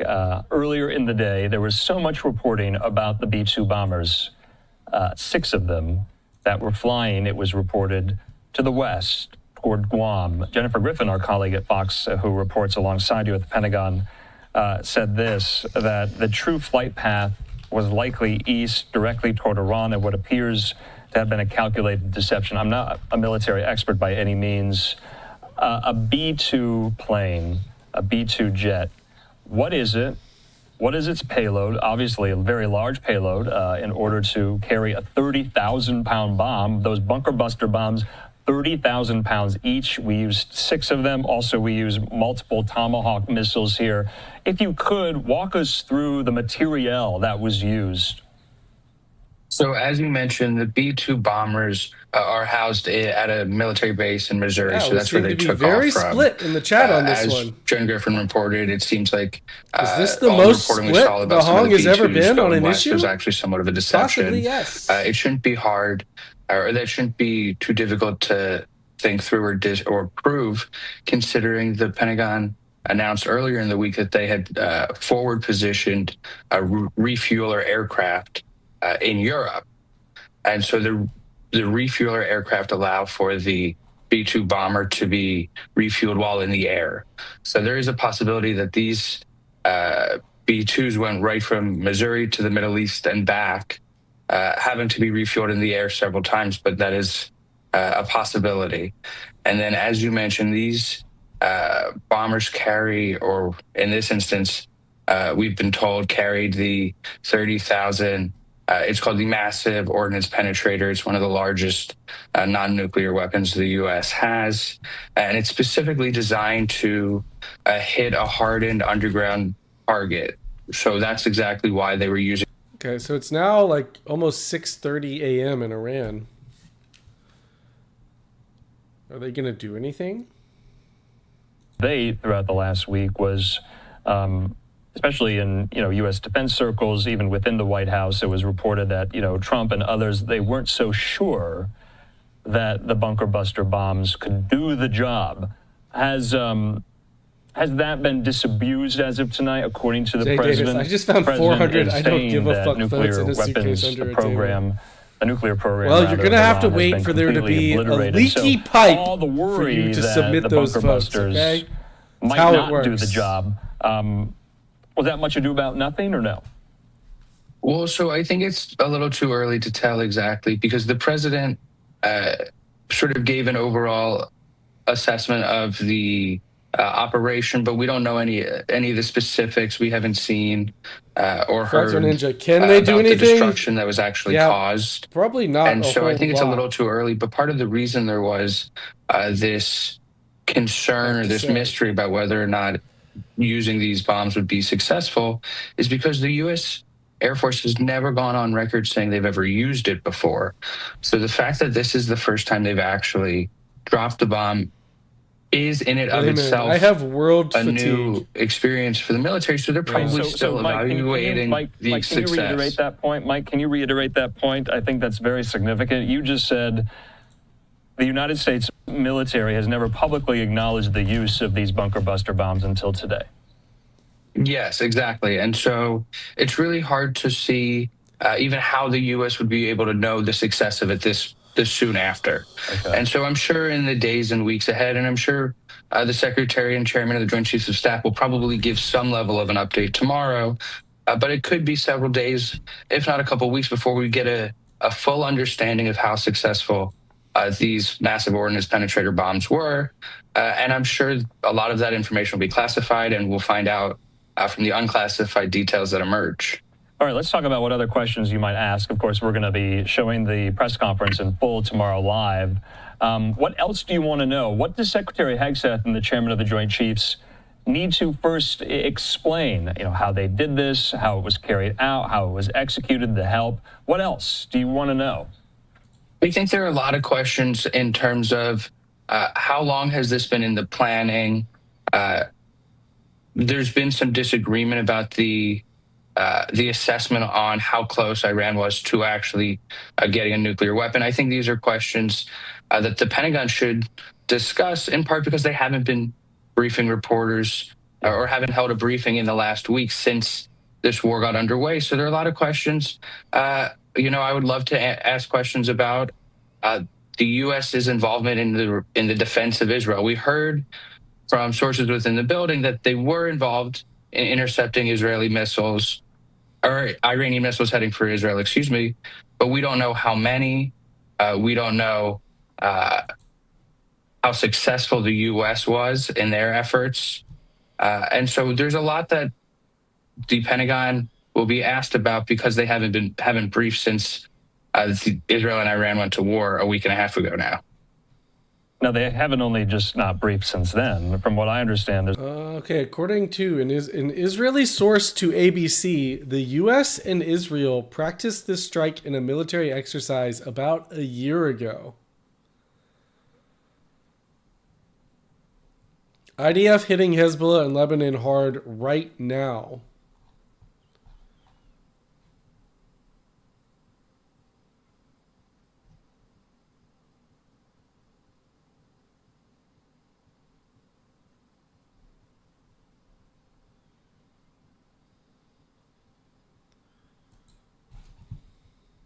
Some questions. Okay, I just wanted to note that point because obviously we get near daily White House press briefings, we get near daily State Department briefings. The Pentagon is, somewhat different, and you correct me if I'm wrong here. You cover the Pentagon each and every day. That is unusual and unorthodox, compared with previous presidential administrations, right? It is. The current administration has taken a very different tact as it relates to how it tries to relay information to the American people. Okay, Mike, always glad to have you on. I know it's late there in Washington, and I'm sure we'll be speaking in the next couple of days. Thanks so much, Lester Mike. Frost, yeah, the whole thing was just kind of a dud with the Garcia arraignment. I think there will be bigger issues with it coming up. It was a closed door session. There were like maybe 20 protesters outside. The Nashville Reddit said it was going to be huge, which I didn't think it would, but it was just a nothing burger. I think their Democrats are drawing attention away from it because they're realizing that it's not a good look for them. But who knows? I'll continue being on top of that situation since it's being held here in Nashville. I'm not sure when the next court date is, though. I'm sure that shit will get dragged out. We'll kind of go through that as well here from the relevant committees. Remember, it was reported, courtesy of our colleague Chad Pergram there on Capitol Hill, that the Trump White House did give congressional leaders a heads up on this and also gave Israel a heads up on this too. So stay tuned. Like I said, I'm Andrew Kraft. We are going throughout the evening nonstop here with continuing coverage of a historic first, June 21st. Remember this day, 2025, the United States striking targets inside Iran militarily for the first time. 8 o'clock here on the dot. In the meantime, though, like I said, let's re-rack it for you in case you haven't seen it just yet. This was the statement from President Trump now about an hour ago. Re-rack it. Thank you very much. A short time ago, the U.S. military carried out massive precision strikes on the three key nuclear facilities in the Iranian regime, Fordow, Natanz, and Esfahan. Everybody heard those names? All right, hang on. Iran's Supreme Leader Ayatollah Ali Khamenei on Telegram after the strikes by the United States. The U.S. entering war is 100% its own detriment.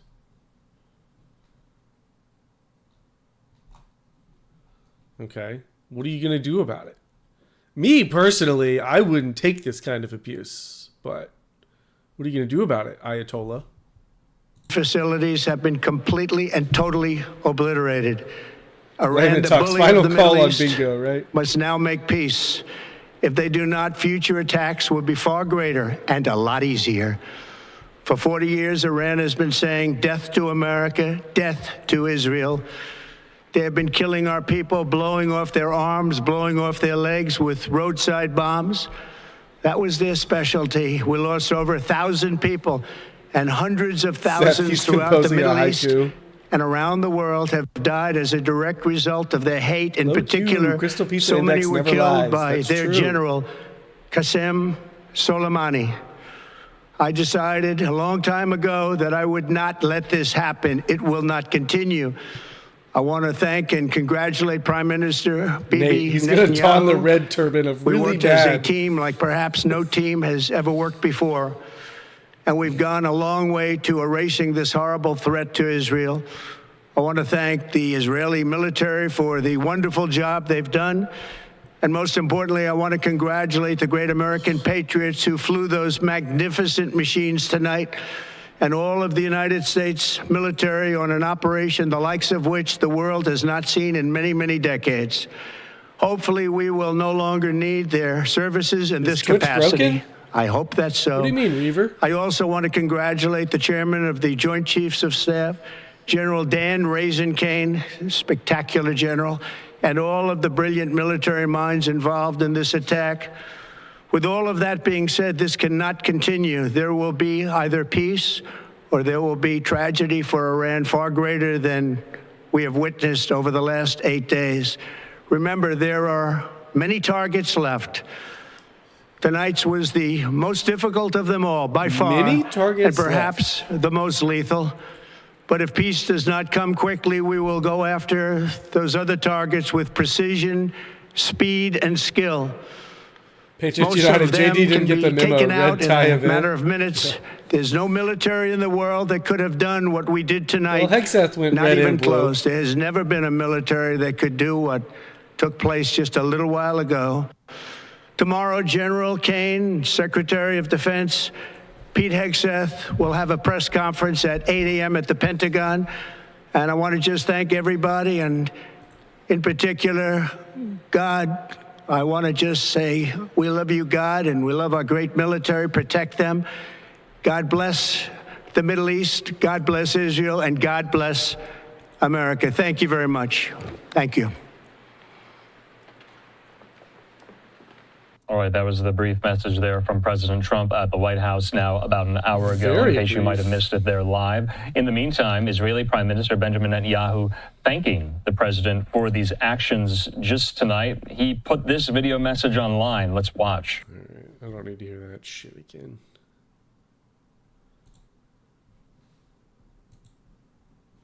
Peace, but if they want to do battle, he said the U.S. military is ready to strike again, Trace. Lucas Tomlinson live for us at the White House. Lucas, we'll get back to you as any news warrants. You have a live look there at the White House. Any news that comes out of there, we will bring it to you. Meantime, let's go to the Middle East. Let's go to the Middle East and Trey Yingst, our chief foreign correspondent there, and get the latest on what's happening in Tel Aviv. Trey.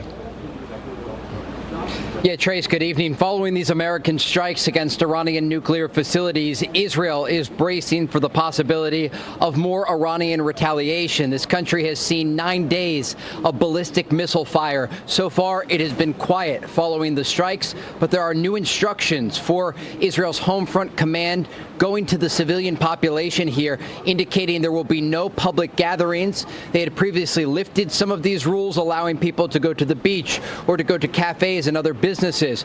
Other shops will be closed. The airspace over this country is set to remain closed. There were some evacuation flights supposed to take off today. They will not be happening anymore. Israel understands that Iran has it in its sights and could continue to launch more missiles into this country.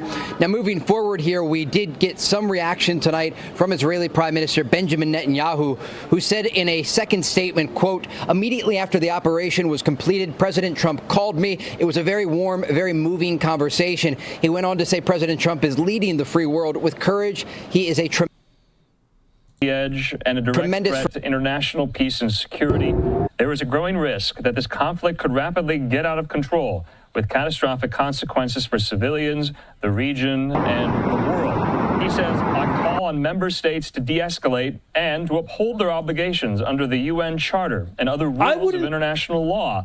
At this perilous hour, it is critical to avoid a spiral of chaos.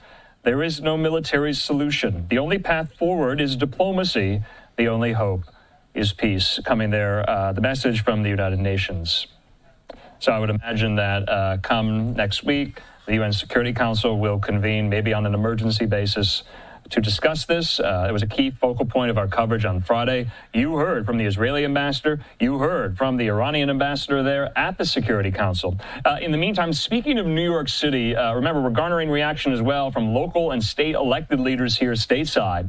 We're hearing from the NYPD. Take a look at this. They say this, that we're tracking the situation unfolding in Iran. Out of an abundance of caution, we're deploying additional resources to religious, cultural, and diplomatic sites across New York City. Mayor Bass said coordinating with pretty our much the federal same partners. thing. We'll continue to about monitor for LA. any potential impact to New York City. Also, live picture there in Los Angeles over the airport there.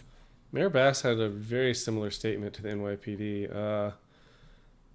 She said, following the bombings in Iran, Los Angeles is closely monitoring for any threats to public safety. There are no known credible threats at this time, and out of an abundance of caution, LAPD is stepping up patrols near places of worship, community gathering spaces, and other sensitive sites. We will remain vigilant in protecting our communities.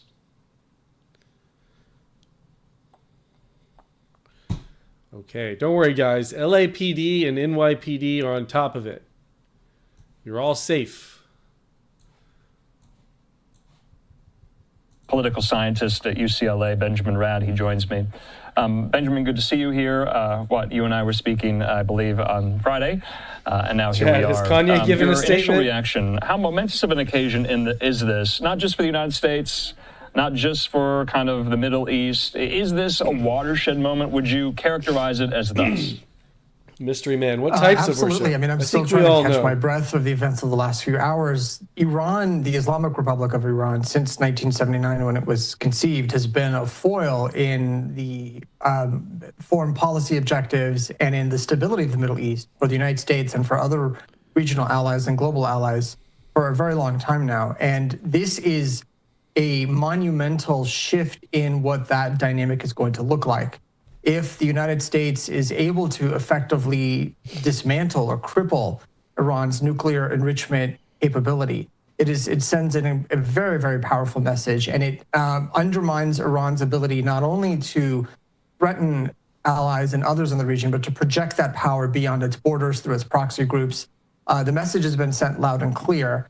And the question now is sort of not just whether these installations have been sufficiently set back, but whether or not Iran's own system of government is facing a crisis as it decides how it's going to respond. And it does not have any good options in front of it. So that's the other element here. Not only do we have the nuclear component, which is huge, and it's been a problem since the 1990s. Israeli airspace closed to landings and takeoffs. Well, probably should have already been the case, but Scott Adams says, how would we know the Iranian nuclear facilities are totally obliterated?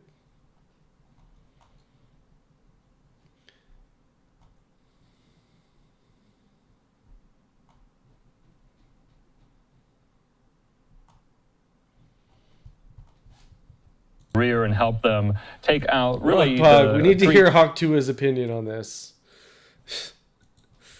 Yes, I always look forward to her geopolitical analysis. Iran no longer has the capability to enrich. Will Iran eventually, time will tell, start up a program again 10, 15, 20 years down the road? What is the capability right now? And even before the U.S. strikes, I had asked you, what damage Israel had done to it. Now the U.S., according to President Trump, finishing it off carte blanche completely. That seems to be the sense. But to my previous question, how will we know? Yeah, and so the Iranian officials indicated on social media and in reports a few hours ago that they've spent the last 7 days moving highly enriched uranium components and materials out of these facilities and into other secure areas. Now, again, they could be bluffing. We don't know if this is the case. But let's assume that Iran managed to get something out. Let's assume that, and let's also go on the assumption that most of these facilities have been destroyed permanently. If not to a bunker buster on that thing. What remains is Iran's know-how, is the knowledge that its chief nuclear scientists possess, those who are still alive, and there's probably a good number that are alive. They still have the knowledge and the know-how look at Times Square. Recreate or replicate the work they've done. They just now need facilities to do it. So to know effectively what's happened to Iran's nuclear weapons program requires either the IAEA getting access to the existing facilities without any restrictions. That's one option. The other option is to basically have Iran say, okay, we hear this now. We are willing to abandon nuclear enrichment as a whole, or to outsource it to other countries, which was the deal that the United States had offered earlier this month that was rejected. Or Iran could step on the gas and say, you know what, not only are we not going to stop enriching, we're going to accelerate, and we're going to withdraw from the Nuclear Non-Proliferation Treaty, because under that treaty, we have the rights to do so. for energy purposes, and the United States violated international law by denying us that right. So there's multiple options. We simply don't know which path they will choose, because that's all part of this escalation ladder, which is the metaphor that's being used. Let's put up the map again here. Jennifer Griffin has, I think, some really great reporting. It's kind of niche. It gets into the weeds, and you can help us kind of elucidate it. She says, I'm told by experts that the underground tunnel at Isfahan is a much harder target than Fordow, and it's not clear whether the Tomahawks were able to destroy it. A source says to her, there's no way they got in that tunnel. It's deeper than the calm and harder rock, according to a well-placed. She reports IAEA inspectors reported multiple times it was used for storage of UF6. Now, UF6 was one of the large precursor materials to make enriched uranium. Where will oil There was no open enrichment tomorrow? going on inside of that mountain. She says it's important that the UF6, which is uranium hexafluoride, be accounted for and eventually removed. Isfahan is where Iran also manufactured centrifuges. So could it be that Isfahan was actually I'll let you know if World War than III breaks out. I'll shoot you a text. So it appears that what was happening in Isfahan was that you were having the enrichment done at the secret facility in Fordow, where the most advanced centrifuges were developed or were running. And then that material was taken out of Fordow and being stored in Isfahan. So you have production in Fordow, you have storage and maintenance, and possibly conversion to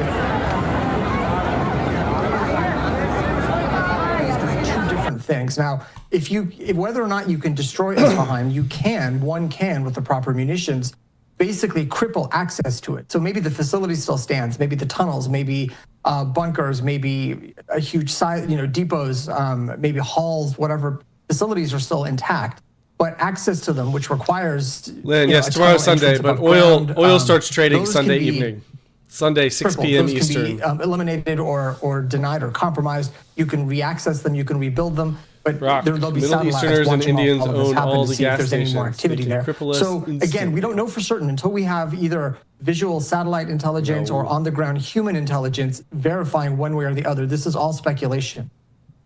So obviously, within 2 weeks didn't mean a full 2 weeks. It meant within 2 days. So I thought that was somewhat telling and prescient, since we were talking about, kind of parsing the language of, what did the president mean, saying he needed 2 weeks' time to think. Remember, the Wall Street Journal earlier this week had reported that he had already made up his mind, and he was off to Bedminster, New Jersey yesterday, came back to the Situation Room just today, and we have some pictures put out by the White House here. Benjamin, just lastly, I wanted to ask, was Iran caught off guard?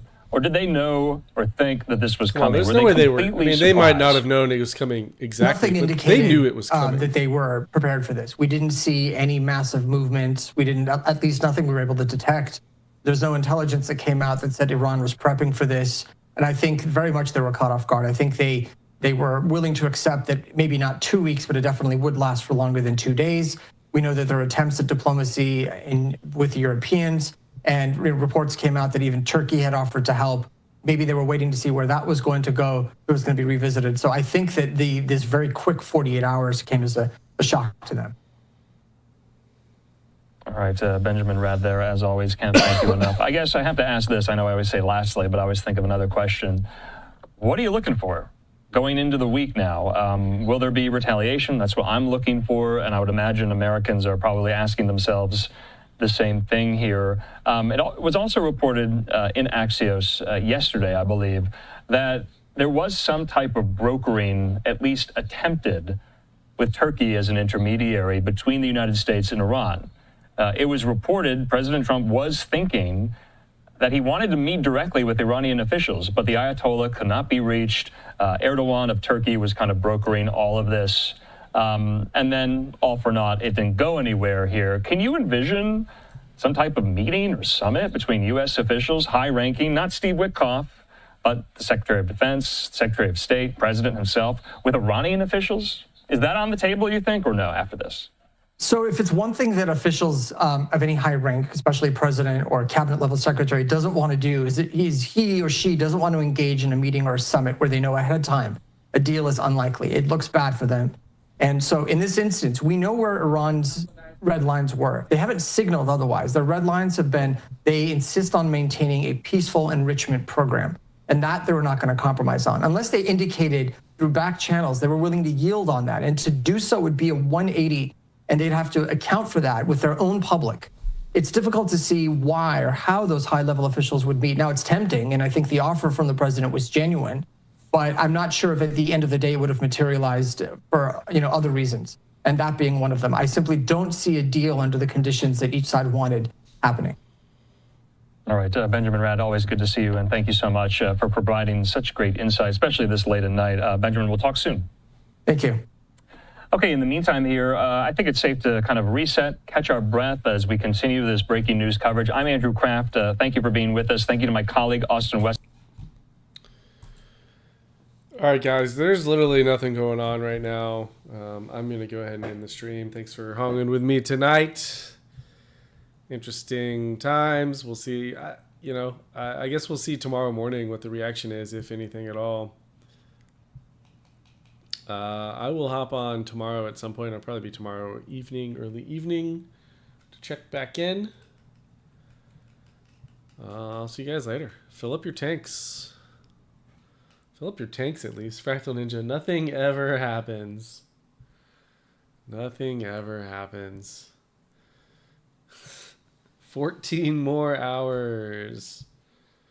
Tomorrow's news, Trump places 400% tariff on Iran. All right, guys. Stay safe out there. Hung, hung, hung. Love you all. Good night.